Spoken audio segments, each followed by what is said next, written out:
নমস্কার, আমি সৌরভ সরকার।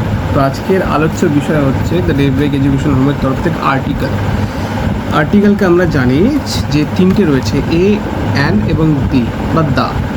সেই ক্ষেত্রে এ এবং অ্যানকে ইনডিফিনাইট আর্টিকেল বলে, আর দাকে ডেফিনাইট আর্টিকেল বলে, দা বা দি।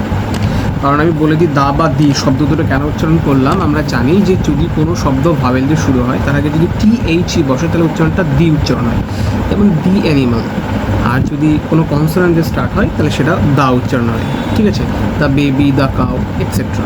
তো আজকে এই এ অ্যান দি বা দা এর মধ্যে আজকে আলোচ্য পর্ব হচ্ছে যে এটা এ কোথায় কোথায় ক্ষেত্রে বসে। কোনো কনসোনেন্ট থাকলে, ঠিক আছে, যদি কোনো শব্দ কনসোনেন্টে শুরু হয় তাহলে তার আগে এ বসে। কোনো শব্দ যেগুলো হচ্ছে ইউ দিয়ে উচ্চারণ হয়, ইউ এর মতো উচ্চারণ হয়, তখন যেমন ইউরোপিয়ান, ইউজফুল, ইউনিভার্সিটি, তার আগে এ বসে।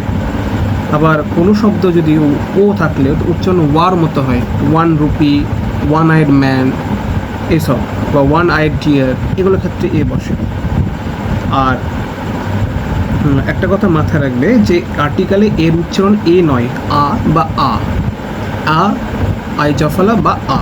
তো সুতরাং এটা হচ্ছে এর ক্ষেত্রে বেসিক নর্মালি ক্ষেত্রে, ঠিক আছে? তো সেই ক্ষেত্রে আমরা এইগুলো ক্ষেত্রে আমরা আর্টিকেলে এ ইউজ করব। এর পরের ভিডিওতে আমরা বলবো যে অ্যান কোথায় কোথায় ব্যবহৃত হয় আর দা কোথায় কোথায় ব্যবহৃত হয়, ঠিক আছে? এইভাবে আমাদের পর আরও নতুন সাবজেক্ট নিয়ে বা বিষয় নিয়ে আমাদের সিরিজ চলবে। সবাই একটু পাশে থেকো, ভালো থেকো, সুস্থ থেকো, সবাই বন্ধুদের সঙ্গে শেয়ার করো, সাবস্ক্রাইব করো।